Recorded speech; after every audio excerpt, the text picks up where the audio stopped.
And welcome to the Take a Breather podcast with Stacy Eric and Eric Almeida. We are certified emotional freedom technique practitioners, and on this podcast, we discuss how EFT can help improve your mental and physical health by bringing real healing to the body and to the mind. We also have different types of practitioners visit us on the show to tell us about their methods and how they can facilitate deep healing. As always, if you're ever in need of support, you can always contact Stacy or myself, and we'd be happy to guide you on your path of personal healing. And our contact information are in the show notes, both on podcast and on YouTube. And please give us a 5-star review on Apple Podcasts, like and subscribe to us on YouTube. That helps the podcast out a ton. And today we would love to introduce Marci Brockmann, who is an artist, author of the book Permission to Land, founder of Marci Brockmann International, and host of the podcast Permission to Heal. Welcome to the podcast, Marci. We're happy to have you. Thank you so much, Eric and Stacy. I'm thrilled to be here. Awesome. And I'm going to kick it to Stacy for the first question. Yeah. Can you just please introduce yourself? Tell us who you are and what it is you do. Sounds like a lot. Well, yeah. Yeah, people often ask me, when do you have time to sleep? But I don't do everything simultaneously, so there's plenty of time to sleep. I'm Marci Brockmann. I am from Long Island, New York. I am a public high school English teacher for 26 years and the survivor of childhood emotional trauma, as so many of us are. And I self-administered art therapy, not knowing that that's what I was doing for a very long time through journaling and painting and so on, and therapy, and wrote a book of my relationship with my mom and how that affected me throughout my life, really. She was an undiagnosed bipolar and extremely hypochondriacal, and what seemed to me as a non-psychologist as severely narcissistic. I'm since questioning that diagnosis, but she's no longer with us, so it's not like I could ask. Quick introduction. Sure. SAT word, I'm surrounded by 2 English teachers. Hyper what? Hypochondriasis. It's like she was, always thought she was sick. A hypochondriac. Got hypochondriac, it. I've never heard that version of that term. Okay, thank you. Yeah, I just turned it into an adjective, so yeah. I'm surrounded by English teachers, so yes, thank you. Okay. Yeah. She was very sick as a young child and spent 11 months in bed with what they thought was a rheumatic fever before the age of 10. And I think that completely had a strong hold on her personality development. And I think she was sort of stuck in the egoic stage of the child and didn't actually grow out of that. And so from the outside looking in, without really taking into account her own childhood and her relationship with her own parents, as her daughter, it looked like narcissism. But I've since sort of dug deeper and unraveled more of it. Anyway, this original question was about me. So I survived all of this and decided that what I really wanted to do was write a book about it so that I could help other people who were going through similar things use the tools I used to dig deep and make peace with my past, so that I didn't repeat the same pathology. I didn't repeat the same mistakes, for lack of a better word, that my own parents did with me, with my own kids. I wanted to stop the intergenerationality of mental illness and addiction, because my mom was also an opiate addict, to add another layer of joy to this situation. Sarcasm very heavily layered there. So I wrote the book, and then while the book was being read by a small set of people prior to its release, I had a bunch of people actually say that they wished that they could embark on journaling, because part of my process in writing the book was reading my 38 plus years of journals and using them as primary source documents for the book, so that we didn't rely on the 50-year-old's memory of what happened when she was 15. We had her own words to help us figure out what went on back then. And so were sort of overwhelmed with how to start a journaling practice that would be effective for them. And so I wrote a companion journal with over 100 pages of guided writing prompts to help the reader through the exact process I underwent while writing the book. And then about 6 months later, 5 months later, I was sitting just in November of 2020, I was sitting in my 12th grade English class where I had a remote a speaker from a local college deliver a presentation called The Art of the Podcast. And I think the universe brought him for me because not a single one of my 50 students were the slightest bit interested in anything this poor man had to say. And yet I felt like I had lightning bolts from the heavens. This is what you should be doing, you know. And I was like ticking off all the things that he said I needed. I'm like, well, I've got the equipment. I know how to do it. I can do the audio editing myself. Oh my God, within 30 seconds, I had a format. I knew exactly what I should do. And I had the title of it, Permission to Heal, before the end of that school day. Nice. And so less than 2 weeks later, my Permission to Heal podcast was born. And I interview anybody and everyone that has anything to do with the wellness and mental health and physical health and how to maintain it and how to get over trauma. And so I've interviewed, at this point, my 33rd episode just dropped this week, and I'm having the time of my life. This is fun, this podcasting. Yeah. Well, congratulations. That's exciting. Thank you. I'm excited. I'm learning things that I never thought I would learn, and meeting such great, amazing, inspirational people, and it's wonderful. So that's sort of the long and the short of it. And in between, I started an art business on the side also.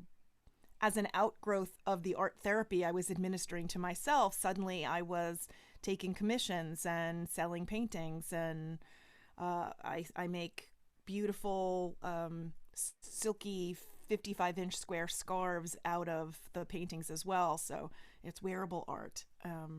That's so neat. And it's meditative and therapeutic and wonderful. And so it's all under the Marci Brockmann International umbrella, which was sort of birthed out of the fact that my book's now being read on 4 continents, which kind of overwhelmed me.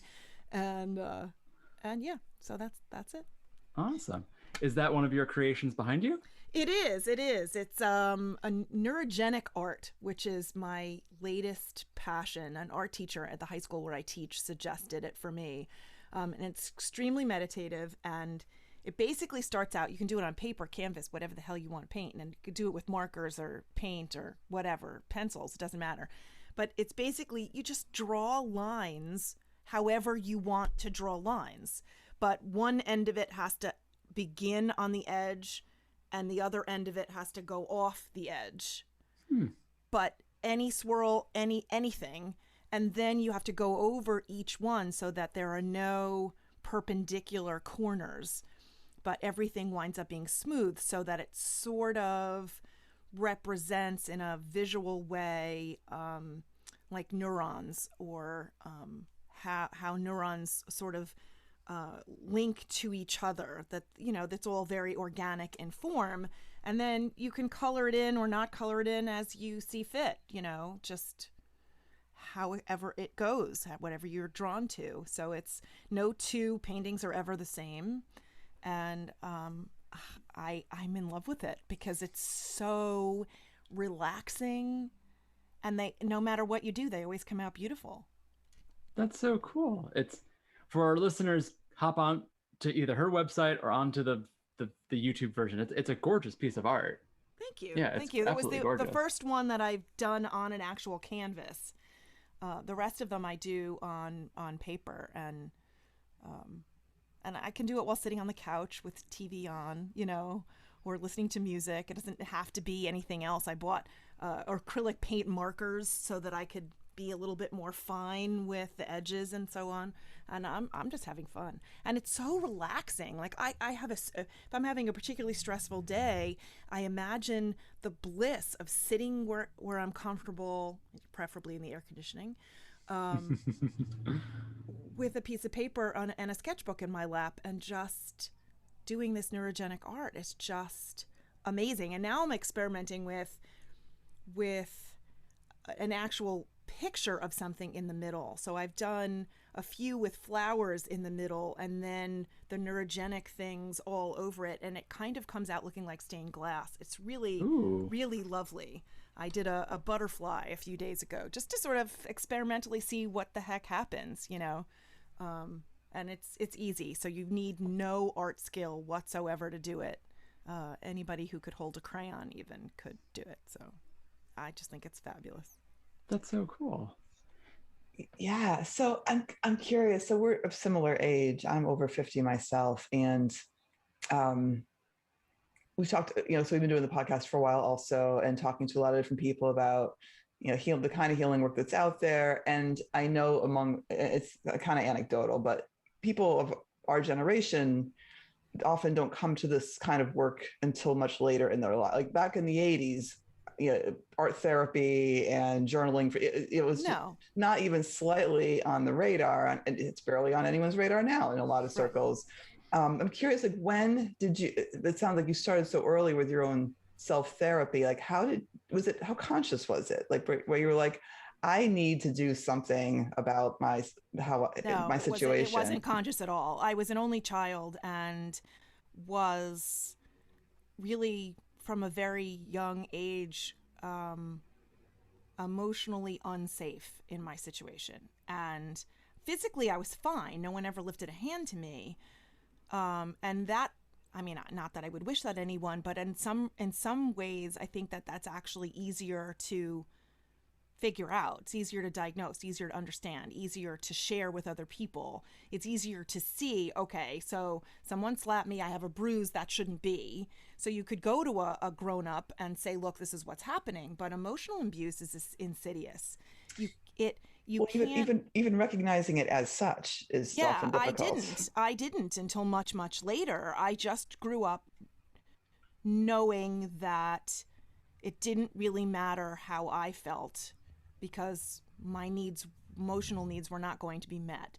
And that my mother, who ran the household with her moods, her what I now know as bipolarity, I know my dad and I had no idea whether she was going to be Mary Poppins or Cruella de Vil at any moment of the day.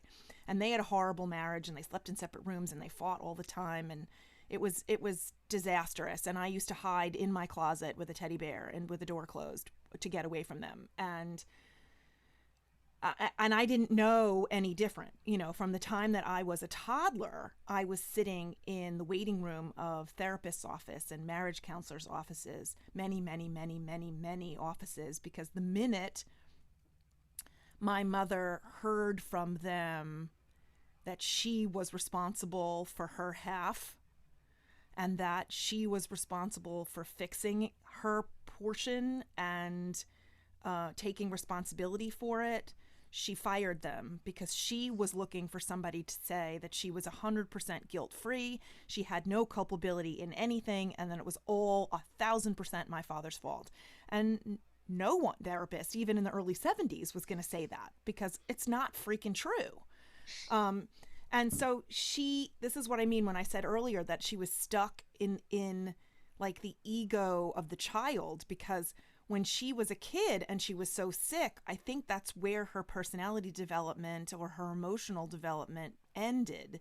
And she always wanted to be able to get out of culpability by claiming innocence or ignorance, or she didn't remember or whatever. And when that didn't fly, she just retreated, or she'd get really belligerent and angry, or she would retreat to her bed.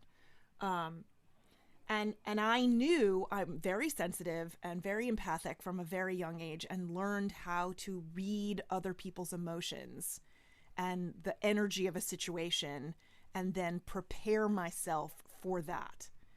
And so I did everything I could figure out how to do, even as a young kid, to keep the energy positive, to keep my mother in the Mary Poppins stage as much as possible, despite the fact that I had maybe less than 1% control over anything, if any at all. I mean, I was a kid. What the hell kind of control did I have on anything, But I knew somehow instinctively that if my needs differed from my mother's or differed from the energy of the moment, that I had to suppress that because it was not going to do anything but decrease the safety of the household. And my dad has a bit of a narcissistic tendency himself, but worked 99 jobs and wasn't around all that much because my mother never worked and income had to come from somewhere. And so she was my primary caretaker. And then my parents split up and I was alone with her. And now it was even less safe because I had no buffer at all. And I asked when I was 16, I asked to go to therapy. And she was all too happy to comply, but she wouldn't leave the room with the therapist and I. And the therapist, whoever she is, I hope she has no more license or has grown and learned from her mistake. She didn't insist that my mother leave. She actually asked me in front of my mother, is it okay if she stays? Or it wasn't safe for me to say it wasn't okay for my mother to stay, because I would have had hell to pay when I left. What do you mean you couldn't say anything in front of me? What do you, and that would have been it. So I lied and said, sure, it's not a problem. So as long as I was going to complain about my dad or complain about friends or whatever else 16-year-olds complain about, it was fine. But that wasn't really what I wanted to talk about. I needed to talk about my relationship with her and how I felt at home, and I couldn't. So that didn't go well. Understandably. Good Lord. It was a mess. And so from there, I turned to writing because I didn't have an outlet. My mother kept me in secrecy. She wouldn't let me tell anyone that my dad left. She was embarrassed, so I was only allowed to tell my best friend, who was also going through her parents' divorce, and I turned to writing. And it wasn't like I said, okay, I'm gonna turn to writing because it will be therapy for me. I just started writing. I kind of had this romanticized outlook, like Jane Austen-esque, like 17th century or 18th century, like I'm gonna do some secluded writing or whatever, like romanticized it. But it didn't go beyond that. I didn't think, oh, this is gonna be therapeutic for me. It just wound up being that way. And I would draw and I would write bad, horrible poetry, and I would, oh God, really terrible. And mostly just anecdotal narrative about what was going on in my life. And it helped immeasurably. And it's a process that I continue to this day. I just turned 53 a month ago. Actually, a month ago today. Happy belated birthday. Thank you. So it's something that I share with everyone I talk to about any kinds of stuff like this, because even if you don't have a trusted adult or peer or therapist to talk to, writing it out is immeasurably helpful. Helps you make sense out of the things that are all jumbled in your head. Helps you stop ruminating over the things that you can't control, over what happened in the past. Stops the anxiety about stuff that's going on in the future almost immediately, because getting it out, naming it, describing how you feel, it all contributes to your sense of release and your sense of control over the situation. I was thinking about that. Like you were talking about as a kid, you would try to do things, even though you didn't really have any control over your mother's mood, you would still try to do things to keep mom in Mary Poppins mode. And that's right. And it's because it feels better to do something than to think you're totally helpless.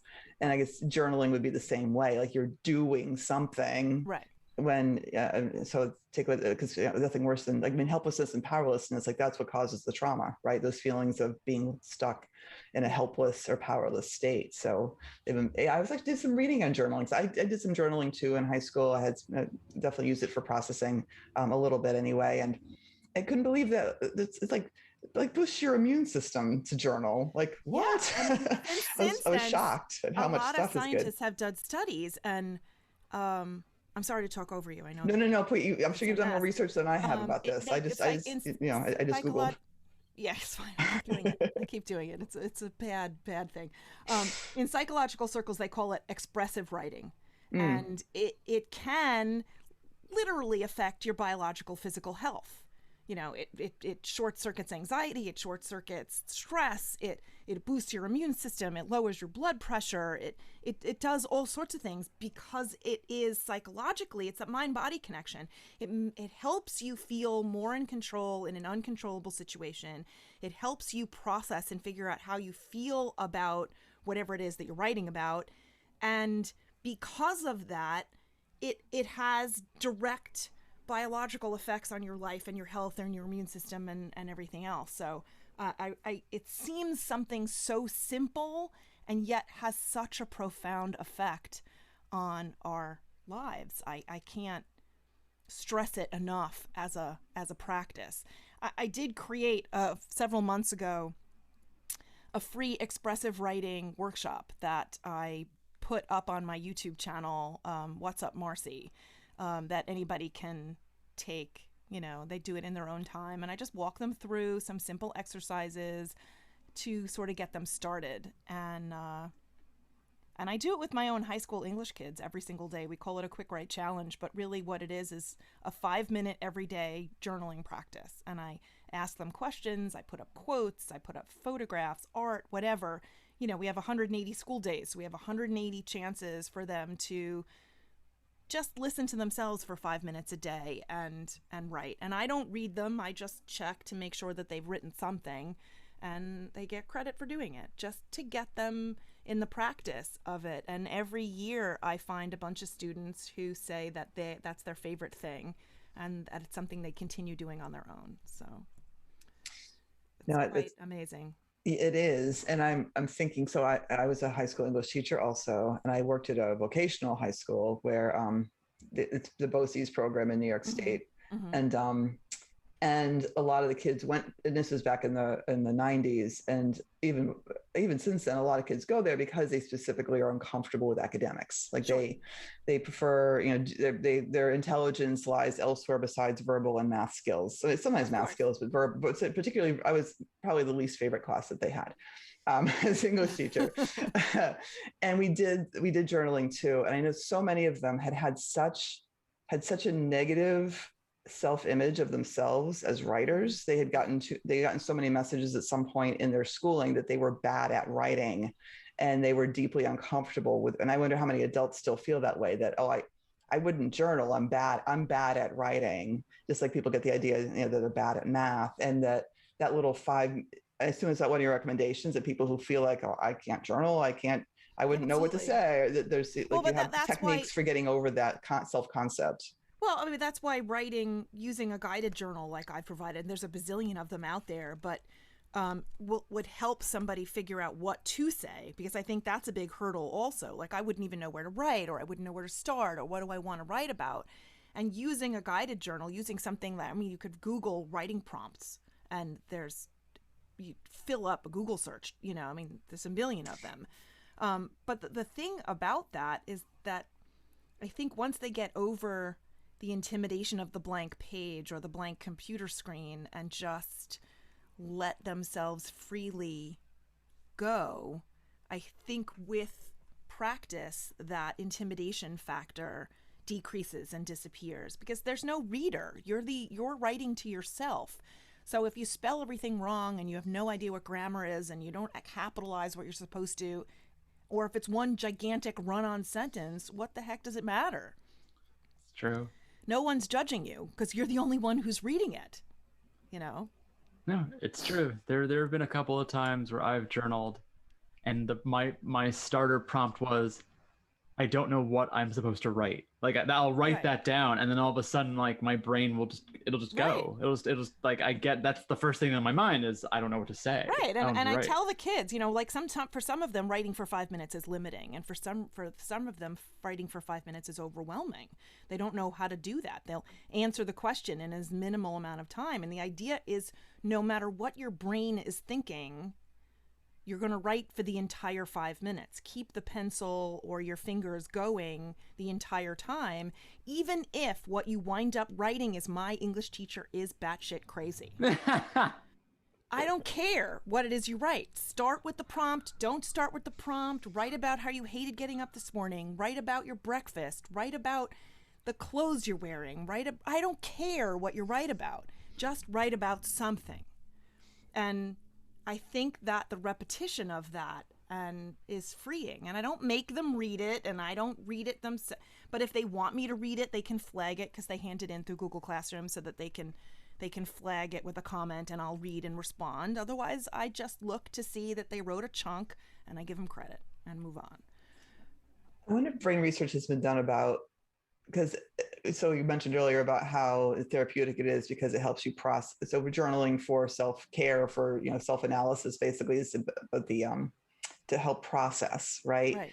And I've certainly, I mean, this is anecdotal because I haven't done the research about it, but in fact, when you write, so often it seems to unlock parts of your brain that things just come up, as if the same way people go running and they end up thinking of things while you're running, like the act of writing is some kind of a jostling thing in the brain pathways to help bring things up that often bringing things up that need to be brought up, like things that your brain's like, oh, we're thinking about stuff now, are we? Hey, think about this, right? But exactly. It's often I've always been surprised at the things that I will think of, or connections I'll make, or understandings I'll come to just by as I write. Like, oh, now I understand why this person did this. Oh, these little mini epiphanies happen while you're writing. And I wonder again if any research has been done. It's like, how does that happen? And it's an amazing piece of writing. And I don't really amazing thing about writing. I don't know much about why it happens, but it certainly does. Yeah, I'm not a neurobiologist, so I don't really know, but I do know from practice that that's exactly what happens. Sometimes even like meditating does that for me. And I don't meditate like quietly and being still all that often. But I do sometimes. Meditation for me is a sensory thing usually. So it's while I'm doing the neurogenic drawing, or while I'm painting, or even washing dishes, something that's routine, that's non-text based, that's sensory in some way. For me, that's meditative, and it opens up a whole lot of things, even driving, truth be told. And so I use the notes feature on my iPhone, and then voice text my journal entries sometimes, and so they're not punctuated. It's total stream of consciousness as I'm driving and I'm thinking about something, and it just goes on and on and on and on and on, and then I copy and paste it. I have a journal app called Day One that I use on my Mac, and then it syncs with my Mac, my iPad, and my iPhone, so no matter where I write, it all syncs in one place. And it's, for me, that's what I've been using for a long time. I've moved out of actually handwriting, although I have a gigantic Rubbermaid box filled with journals and pads and books and things that I had written in for a very long time. But it's very helpful to be able to use the technology to write or speak right, anywhere I am. While I'm driving, I'm waiting on the line at a bank, or whatever. It's helpful because you never know what's going to trigger something, and having the freedom to log that is very helpful. And I realize, like, I'm kind of older, so I forget about this concept. I think of journaling, I think of taking pen to paper. Right. And what's definitely was clear to me by working with the students at the vocational school is that speaking and writing are clearly firing off different parts of our brain, like very clear. Like, kids could explain exactly, they could take a book and explain it beautifully. And then I say, okay, perfect, write that down. And they couldn't, like the translation, it was lost in translation. But if journaling can be speaking into Notepad on your phone, that would also lessen the intimidation factor for some people of journaling, verbal journaling, and having that be a much less daunting prospect. Yeah, absolutely. And I have students who have that intimidation factor when they're going to write, let's say, an essay on a piece of literature, and they can, like you said, they can explain it to me, but they don't know what to write. So I tell them, use the thing on the voice text into the Notepad on your phone, explain the essay, and then copy and paste it into a Google Doc, and then fix it up. And you're done. I'm so jealous. If only I had that option in 1998. Oh my God. Voice recognition software is huge. It helps some kids because they don't have the intimidation of the blank page, and it'll need to be fixed and stuff and added to and so on. But at least they have something there. And so formal writing, journal writing, it all can stem from the same place in our hearts. Absolutely, absolutely. And I know for me as a, as an English teacher and all those years of being taught a certain way in school, I mean, there's a certain okay, I'm just gonna be kind of rude about it. That there's like an elitism about writing it down. Like being a good writer is writing it, and that's better than speaking it, right? Like it's better to be a good writer than to be a good speaker, or talking it out as cheating somehow. Which it isn't. It's ridiculous. It's ridiculous. So much of my book was written that way that I would start to think, it's 6 o'clock in the morning and I'm driving to school.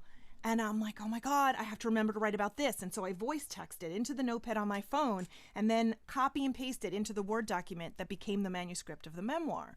I did that all the time. I think I read that Brene Brown, like she wrote her first book and hated every minute of it and finally realized that she could just voice record. Yeah. She switched over to voice recording everything for all her subsequent stuff. And she, and I think it makes it much more conversational, so that ultimately it's much more accessible to the reader because they feel like they're talking to you. I mean, I think that's what's the most enjoyable, one of the most enjoyable characteristics of Brene Brown's writing is that it is conversational, that it's brilliant and cyclical, and it makes sense to all of us who do the reading, because it feels like she's sitting next to us. I had the same experience when I read Michelle Obama's memoir, Becoming. I felt like she was sitting in the passenger seat next to me. Of course, I do these things audiobook, so that helps that process. But the writing was so conversational and so easy that I felt like she was sitting next to me in the car telling me about her life. I aim for that kind of writing because it's so enjoyable and accessible and comforting. And the other big thing, a lot of people don't realize that is becoming increasingly more common for modern day authors, where either they'll do the voice to text feature, or I've heard of authors who they'll connect with someone like via Zoom, and the person will just type everything they're saying and just do it manually in that capacity. And like, that's brilliant, because then you're actually having a conversation. Yes, you're actually talking to someone, and they just don't respond. And just record the transcript of the thing. Exactly. And like I use Zoom for my podcast, and then I run the audio MP4s of that through a program called Descript, and it automatically transcribes the audio into text and then allows me to edit the audio as if I was editing a Microsoft Word document. So, I could do it old school in GarageBand, which is how I was doing it from the beginning. And then you're listening and you're looking at the sound waves and trying to like cut and splice and figure out how to get rid of the sound you don't want or whatever.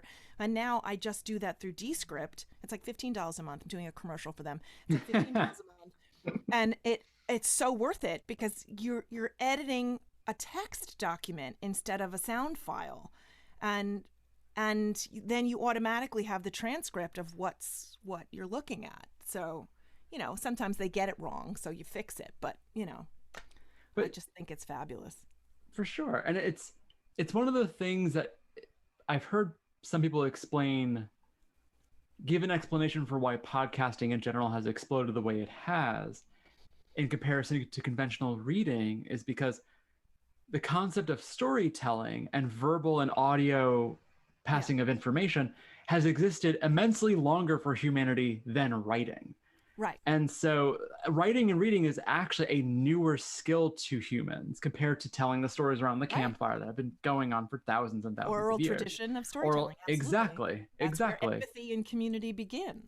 Exactly. And you can hear emotion, you can hear nuance, exactly. In comparison to like the classic thing that happens on Twitter constantly, that one person could say a word and they might be typing it out and it being sarcastic, the other person takes it as serious, and all of a sudden you have a Twitter war. And it's like, if they heard the person's voice, Right. There's much less misunderstanding. Exactly. Because it happens all the time. Like you'll this comedian said this, and here there'll be the quote in the black and white, and it's like, oh my God, that's awful. But then if you listen to them on stage saying the joke, it's like, oh, it's obvious they're joking. They're a comedian. Right. Exactly. And so it's the same kind of deal. But you get the context clues. Exactly. You get everything. Yeah. 3-dimensionally, not just 2-dimensionally.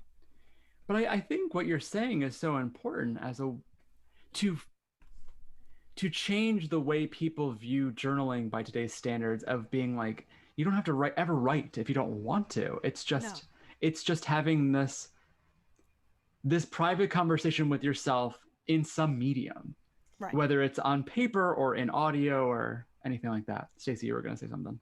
Yeah, well, I just how not just writing but talking pings my brain with the internal conversation. I've been studying parts work with internal family systems. Okay. And how so if you know anything about the concept, I can do a brief summary. No, I don't. Please elucidate. Yeah, so it's the principle is that we are born with parts, that we are in fact all multiple personalities, and each part serves a purpose. Like there's a creative part and there's a musical part, and and each of these parts kind of rotate through and make themselves known. Yeah.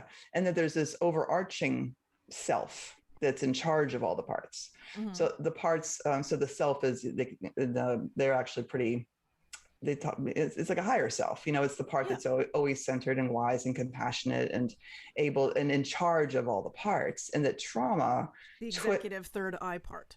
Exactly. And that trauma takes a part's job and twists it into something else. Ah. So the part that was creative maybe now is a perfectionist because they're trying to make sure they don't bother anyone, or just because it's about again, back to safety, like you're talking about. Right. In fact, many parts become geared towards keeping us safe because that's always their primary role is making sure we're physically safe. They don't care if we're happy as long as you're safe. Exactly. So I'm wondering, because I realize that when I journal, like often it does seem like there's this wise part that kind of chimes in and says, well, what about this though? Like that new perspective kind of, and is how journaling is actually a way to activate this parts idea where parts can say their piece. And sounds brilliant to me. And discover each other and interact with each other. And the wise part can say, well, yeah, I hear, yes, you're feeling these horrible things. But what about this? And it's just a way to process our parts trauma. How journaling would be a really beautiful way to do that. It's what is maybe a piece of what it does do. It's like, but that's what the processing is. It's the parts getting to have their say, because so much of parts work involves just acknowledging a part's experience. That this is what I'm experiencing. It's witnessing. It's like we're witnessing ourselves on paper. That's beautiful. Witnessing ourselves. I love that. I'm gonna write that down somewhere. This is another amazing tool because one reason we have this this podcast also is inviting people on to anyone who knows anything about healing and about dealing with trauma and wellness, and it's just there's every possible tool we have. Oh, good. No. So every possible tool we can use, right, to heal, because we all have our traumatized childhoods, and that also there's, I think the vision has been that it's hard to heal. Like the fight you had to go through to get to a therapist, and then a therapist who didn't actually do what you needed. And a lot of people have had that experience, I think, with a lot of different, with talk therapy, and not for everyone's fault, just we only know what we know, and they do the best they can with the tools they have and all that. But that it's actually, there's lots of opportunities for healing. There's lots of ways to heal. It doesn't have to be hard. It can be a beautiful, it could be making art. It can be, writing whatever we feel like. And that's actually healing us. It's not just something, it's a real thing we're doing here that's really helpful, and not just in the moment, but in the long term for our well-being. Right. Absolutely. But it does take a long time. I mean, various things for various people, but it isn't, and it's very idiosyncratic in that way, but it isn't something easy. You can't say, well, I'm going to deal with myself and my emotions from 30 years ago right now, and it's going to be done within a week. That's just. Oh, I don't mean to imply that. No. I know. Oh, I know you're not implying that, but I know that there are people who have spoken to me about how daunted they were about the process. I've hidden my Right. trauma in the laundry pile in the corner for so long that it's affecting my physical health and all of my relationships. So I now need to deal with this, and I can't bury it in the corner anymore. But they expect fast, and nothing's fast. The trauma itself could be fast, but the fallout from that and how to deal with that's ongoing and long and difficult, but well worth every minute of it.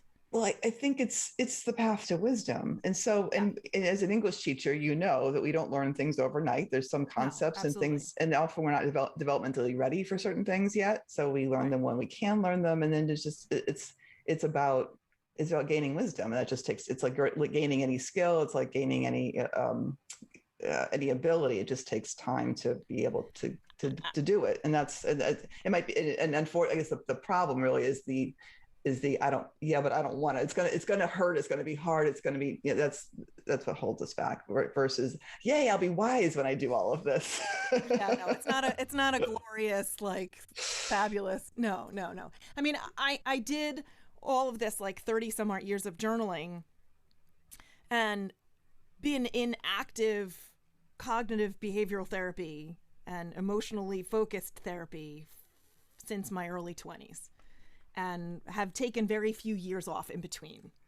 And every relationship, friendship and romantic relationship that I ever had in various ways mirrored the relationship I had with my mother. I was unconsciously picking people to be with who in some way were teaching me how to deal with my mom and ultimately how to heal myself. But I didn't know that. That's not a thing going through it in real time. That's only something you figure out taking a long look back and looking backward. But I, one by one, person by person, skill by skill, was teaching myself that I am strong and that I am resilient and that I am worth having healthy boundaries and I am worth saying no, and if they leave, then I'm better off. Like, I was so afraid of not having love and so afraid of being abandoned or not being seen that I didn't let myself be seen. I was constantly trying to, because my mom told me that love requires sacrifice. And so I felt like what I needed to do was sacrifice myself. I was the virgin sacrifice for every freaking relationship I ever had. And there's a sickness in that, like, I was never seen. So therefore I was always resentful. And the person who was in the relationship with the phantom version of me never actually was in a relationship with me. Like, I wasn't involved at all. So there was no authenticity whatsoever. And I got married and I got divorced and I had 2 amazing kids. And then I was single for 10 years. And in 2011, now I had acquired a whole lot of skills and I was able to divorce my ex-husband because I knew ultimately I was miserable, that my children would be better off if I was happier and if they didn't grow up in a household with dysfunctionally married parents, and ultimately that I didn't want my marriage for them. And if I stayed, that was logically what they were going to inherit, that toxic template for relationships. So I had already acquired all of that.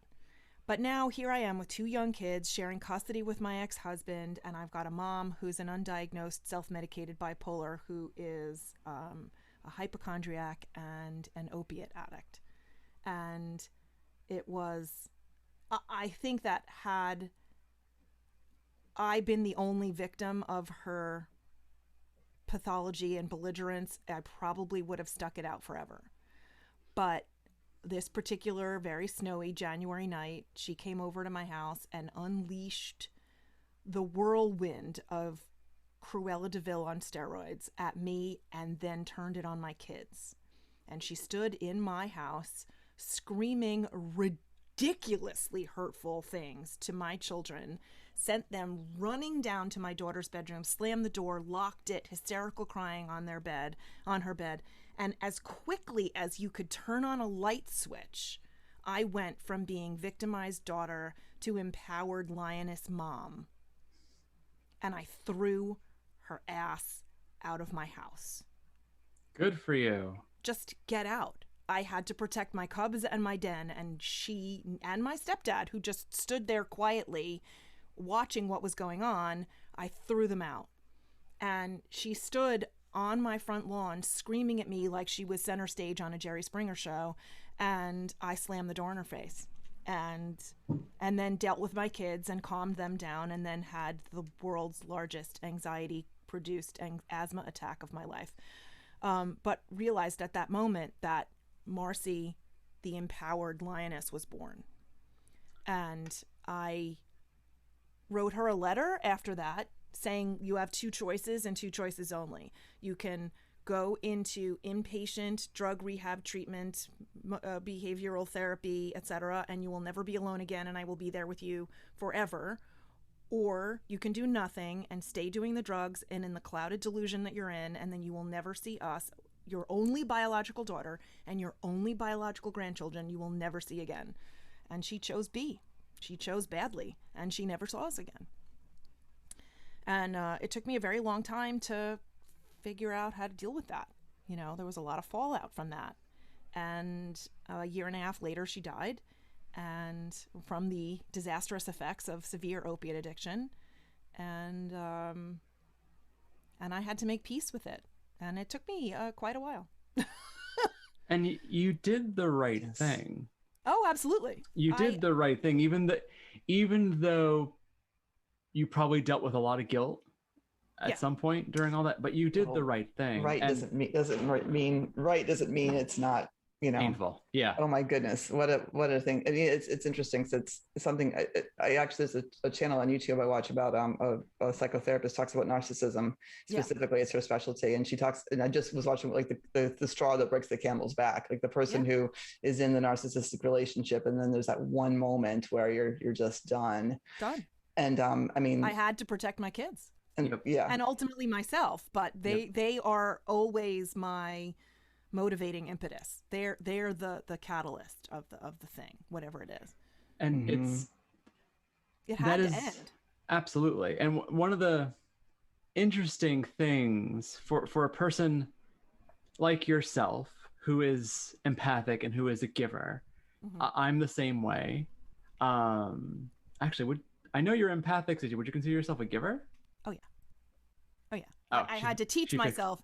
I had to teach myself that it was okay to say no, that I can't fix other people's problems, that I shouldn't fix people's problems, and that I can offer to help. I can offer advice when it's asked for, but that ultimately I have to just sit here and wait for them to do it or not do it on their own, assuming they're adults. I mean, if they're my own minor children, then yes, I have to get in there and do the thing. But you know, like my husband and my kids are 20 and 23 now, and they ask me for advice, maybe, and do the thing that they're going to do, and I can offer help, but if it's not taken, I need to sit here and keep my damn mouth shut and work on my own thing, you know? And that was hard. For sure. and a really big thing for someone who is a giver to have that a moment of waking up and finally kind of like drawing the firm line and basically throwing someone like their mother out of their house. It takes someone that they care so much for, not themselves, because they've been the punching bag for who knows how long.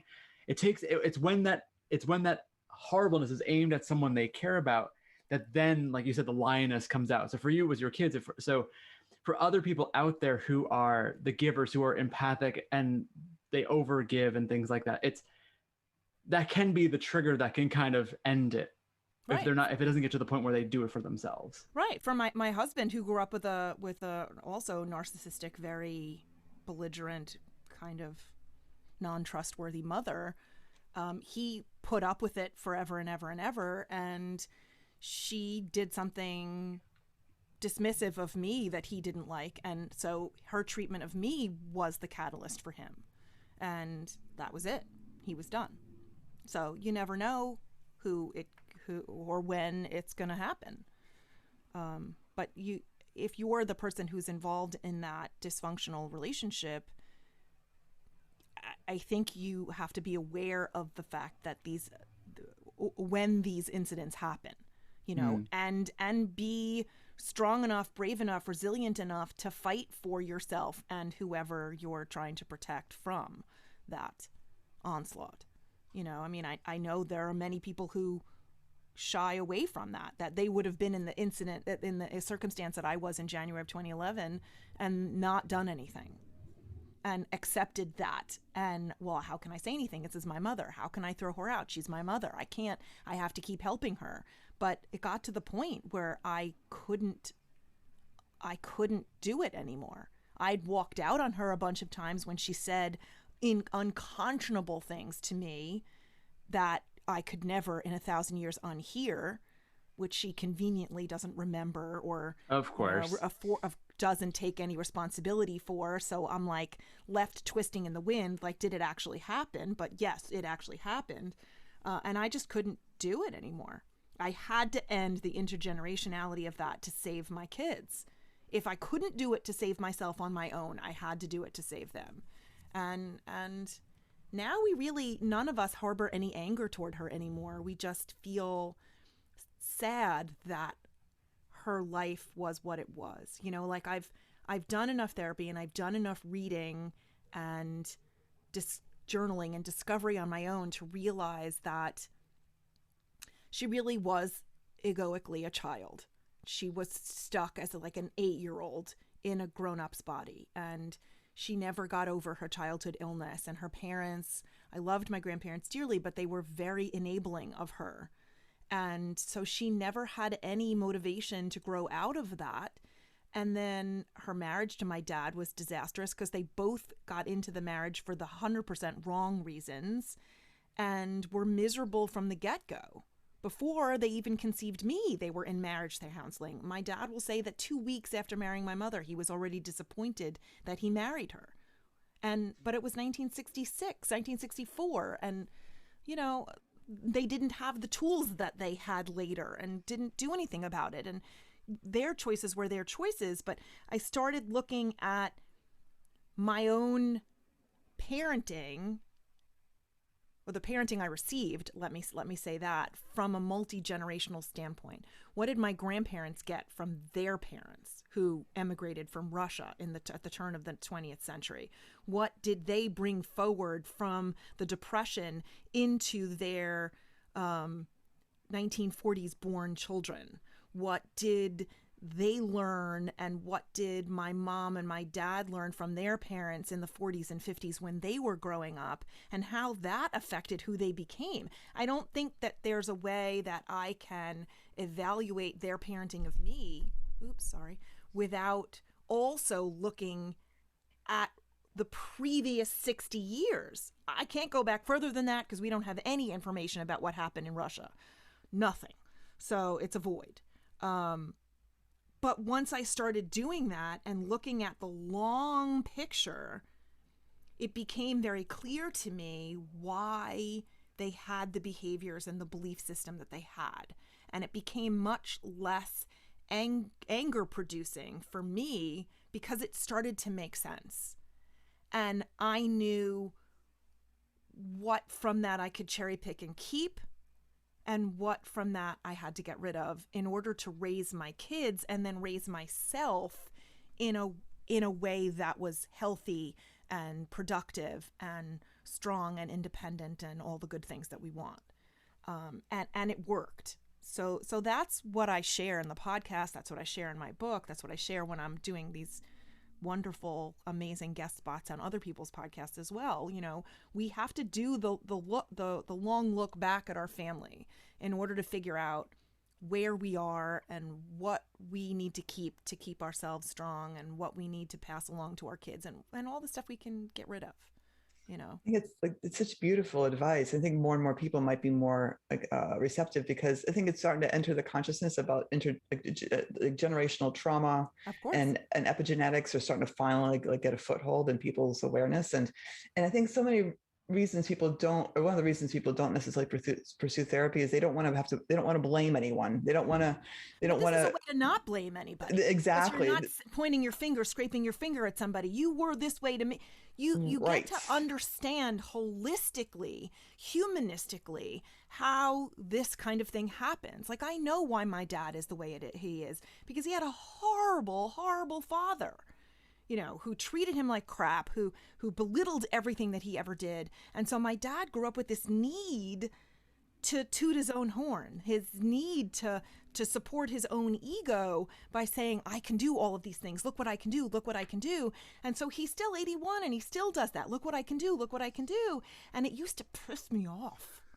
I used to like, what the freaking hell? I don't care. Like, I don't care what you did when you were 15. And he's still talking about those things. But understanding who his parents were, I know that he still needs to do that because his self-esteem never caught up with the wonderful guy that he is. Mm-hmm. And so now I understand that, and I kind of roll my eyes still at him still, but I let him do it, and it doesn't bother me anymore as much. So, you know, I stopped being angry at my mom because I realized that very little of the personality quirks that she had were malicious. They weren't her fault. She wasn't purposely trying to make me feel like crap. She loved me, but didn't know how to raise herself, let alone how to raise a daughter. She didn't have the tools. She was totally ill-equipped and had been coddled her whole entire life and never lived on her own and never had a job. So she didn't have the idea or the sense of self-efficacy, you know, that she could take care of herself, that she could raise the money to work for the money to pay her own rent. Like, she went from her dad's house to her first husband's house and never worked. And I think that was typical of her generation and the previous generations to a degree, you know, not in wartime. And so she didn't understand me. She'd seen me working hard and I'm exhausted and I'm a single mom and I'm raising 2 kids and I have 3 jobs. And she'd be like, well, you need to rest. And why are you working so hard? Because who's going to pay my mortgage? Are you going to pay my mortgage? Who's going to pay the electric company bill? You know, if it isn't me, it isn't going to happen. And I don't think she ever understood that. And she never actually saw me. But I could be angry that my mother didn't see me, or I could look at it and say that it's understandable that she didn't see me because she didn't know where to look. She didn't have the, you know, psychological glasses to look through. I just made up that metaphor. It's terrible. No, I think of lenses, right? Looking through that lens. Lenses. That's what I was thinking of. Yeah, absolutely.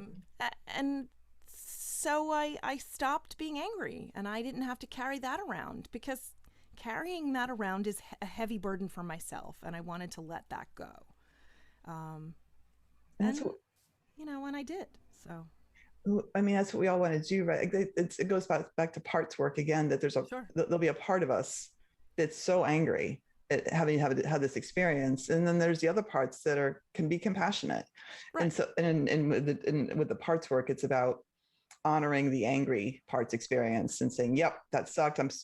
Yes. And it's like acknowledging our anger and our hurt and the way we were hurt. Because I always think of the analogy of, someone, might, out of their ignorance, drive a car badly and run over us and break our leg. And they didn't necessarily mean to hurt us, right? But we have a broken leg. We still have to heal from that experience, even though they maybe didn't intend to break our leg, but there's still that healing has to happen. And so there's like the 2 parts of this, right? But then having compassion for the ignorant driver, like the ignorant mother, the having compassion for the people who were raised badly by people who were raised badly by people who were traumatized in their child. It's just this, again, it goes, and also just being aware that all of us have been raised by people who have trauma, exactly. And so all how do I say this? Like, all of us just need therapy. Like, all of us really, we can say, oh yeah, my parents had these experiences. Those experiences affected how they raised you, and they affected you. Exactly. The end. You can't. There's no argument against that. If your grandfather was a drunk, it had a negative impact on how you were raised. Mm-hmm. You know, if your great grandfather was a drunk, if your great grandmother was, had an anxiety disorder, it had a negative impact on you. And I'm sure my great grandmother did have an anxiety disorder, having escaped the pogroms in Russia and emigrated into the United States when she was 18 by herself, and never speaking to her parents again, and living in a country where she didn't understand the language. And then that gets passed on to her 4 daughters who were born during the Depression or right before the Depression, you know, having buried 4 infant sons. You know, like, this gets passed on to my grandmother, and then it gets passed on to my mom, and then they can't help but pass it on to me. Mm-hmm. You know, I mean, what you're saying makes 1,000% sense. And until we start looking at our own mental health as an intergenerational summation of what came before, we're not going to see the clear picture. Mm-hmm. Another thing that helped me, I happen to be the keeper of the family photos. And so after my mother died, you know, in the Jewish religion, you have to bury the deceased within 48 hours. Mm. And nobody would eulogize her. I'm the only child. Her sister wouldn't. Her husband wouldn't. Nobody would. And so I couldn't put my mother into the ground without saying something. And yet I was so angry and so hurt and hadn't spoken to her for 18 months. And it was just this big heap of, you know, negative in between. I'm like, and I can't say something that's disrespectful. And I also didn't want to lie. So I went through all of the photographs that I have from when my grandparents got married in the early 40s, when my mom was born, all of her pictures, all the pictures of the family from the 40s until 2013. I have them all. And I started to see my mom as the beloved first daughter and as the tottering, beautiful little toddler with the little brown ringlet curls. And I started to see her running around with her cousins in the Catskills in the 50s. And, you know, and then my birth and the family and my grandparents' sisters and like the whole extended mishpucha, you know. And I started to see my mom as this flawed but human and lovable creature who she was. And it increased my empathy for her and sort of spurred along my own forgiveness. And, you know, I was really grief-stricken for a long time because I was never going to have that mother-daughter relationship with her that I wanted, but was able to heal enough to be able to create that relationship with my own daughter. And so I got it that way, which is actually somewhat more meaningful, you know. It's huge. Sure. I mean, any way we find healing and then knowing we broke the cycle, right, is for all future generations in your family line is pretty fabulous. Yeah, and it broke. It's over. It's done. My kids are fine and great. My daughter's in therapy because she inherited my mother's bipolarity. You know, there's a portion of that is generational or genetic. That's the word I'm looking for. And so we learned how to deal with it very early on and find her the medicinal and therapeutic needs that she requires, and she's great. So, nice. You know, so I can't, as a mom, as a human, I can't ask for more. They're doing wonderfully and have tools of resilience so that, you know, life does suck sometimes and they're okay with it, you know. Can't be happy all the time. Right. For sure. Which is why we journal about it. Right. To bring us around in conversation. Exactly. Our feelings are meant to be felt. So we need to feel them. Yes. And too many of us numb out with TV or food or alcohol or drugs or overworking workaholism, whatever, being overworking, workaholic. You had it. Workaholism. Yeah, there you go. Whatever it is we use to numb out, we all do that from time to time. And the trick is really to recognize that we're doing it and stop ourselves from numbing out and feeling the feelings we're supposed to feel so that we eventually understand our own internal topography, our own landscape, and get to know ourselves. I have tattooed on my arm, the only way out is through.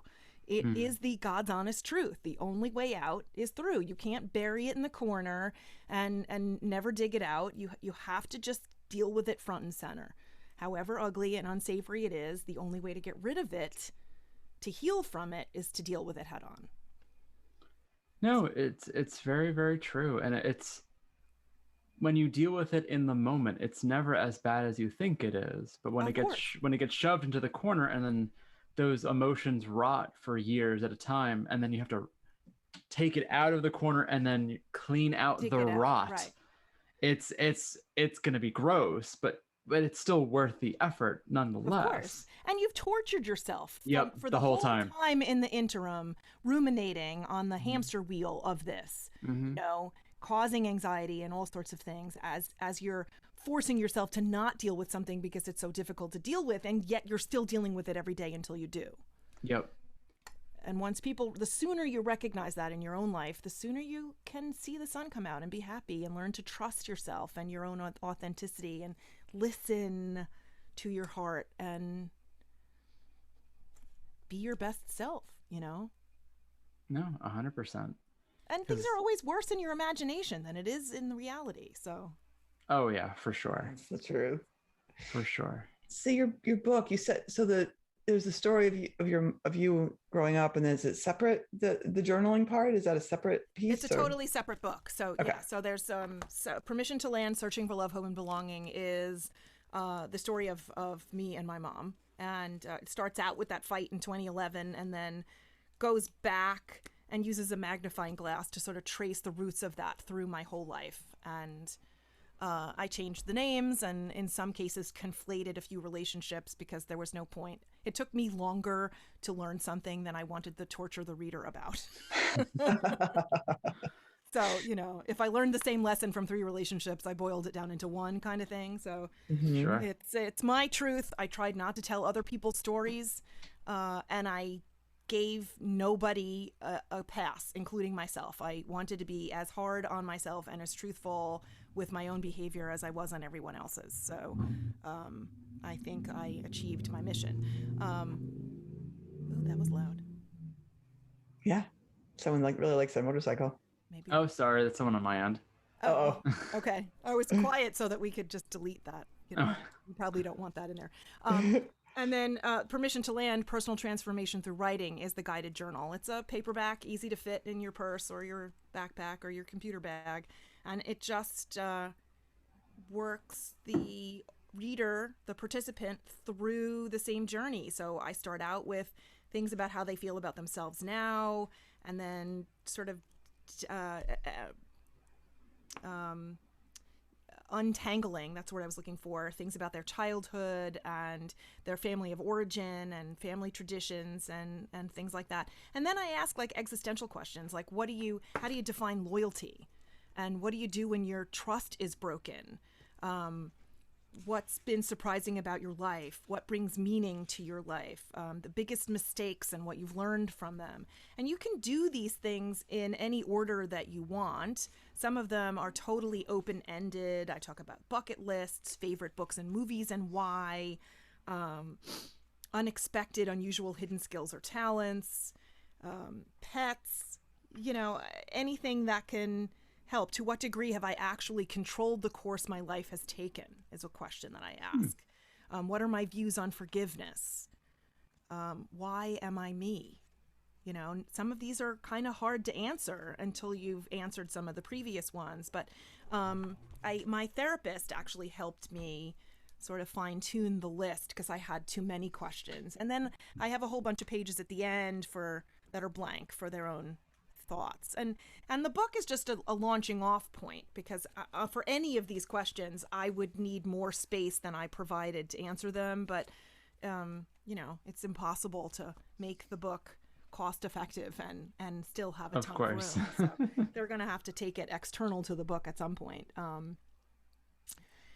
So it's helpful, I think, to especially if you're not used to the process of journaling, to have launching off points. It's easier, I think, to uncover these things when we have questions directing us inward. For sure. A lot of those questions that you mentioned, or honestly, probably almost all of them, it's provoking those moments of being mindful with oneself. Right. and then just allowing you to kind of, because, you know, some of the things you just said, like most people don't sit around and think about that of like, how do I see forgiveness? Like that's not a question Right. people typically have in a conversation. It's very rare that ever happens at all. And so, but those things are important because forgiveness is part of life. And so, Right. trying to understand how you'd go about that and things like that, or all the other examples you mentioned, it's so vital. Like to, Yeah. to kind of be able to reflect back at yourself and be like, oh, why do I do things this way? Or why Hmm. do I believe things this way? And like, does that make sense? Is that And is that true to me? absolutely. And then conversely, at the end, there are a bunch of questions about dreams and hopes for the future, and what do you want to see in your life in 5 years? 5 years from now, will I remember what I did yesterday? And what Hmm. about the day before that or the day before that? Like my husband has sort of trained me to ask this question of things that upset me during the day. Like I'll come home from school and, X, Y, and Z happened and I'm all pissed off. And he's like, will you even remember that in 5 weeks? And the answer is almost always no. So if you're not even going to remember that it happened in 5 weeks, don't let it bug you now. Hmm. Say your piece, write about it if you want, yell about it if you want, and be done with it. Let it go. You know, and so for more significant things, will you remember this in 5 years? And most of the answers to these questions, to that question is no. Where does my self-worth come from? This is a Hmm. huge one, because for so many of us, our self-worth comes from things that we do. And I do this. I for many, many, many, many years did this myself. Like, I had a music teacher in high school who said, you're only as good as your last performance.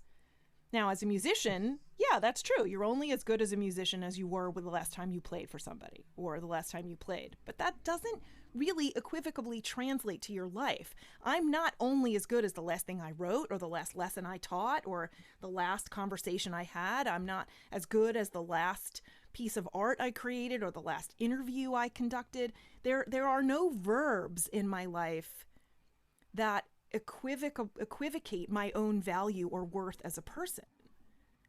We're human beings, not human doings.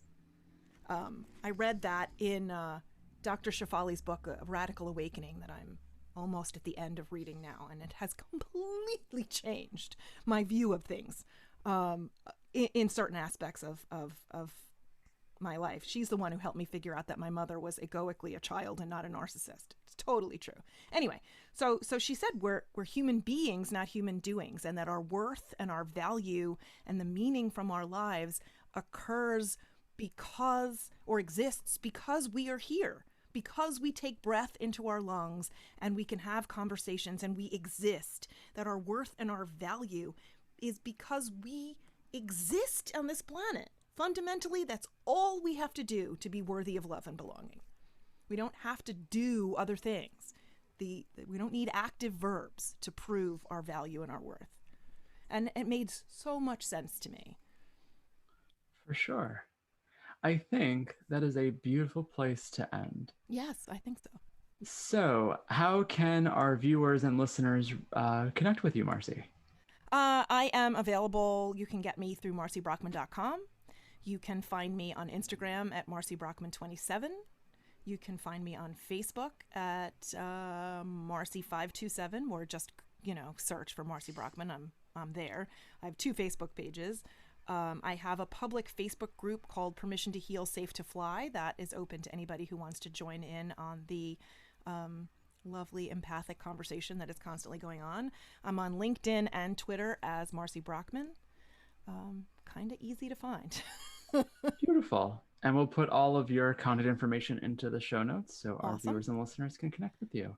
The Permission to Heal podcast new episodes drop every Wednesday, everywhere you listen to podcasts. And the Permission to Land books are available anywhere you buy books online. And personally signed copies are available on the website, marcibrockmann.com. Awesome. Well, thank you Lovely. so much. It's been lovely speaking with you today. Yes, thank you so Likewise, much this for was being really here. great. Thank you Great. both very much for inviting me. You're quite Absolutely. welcome. And to our viewers and listeners, we'll talk to you next time.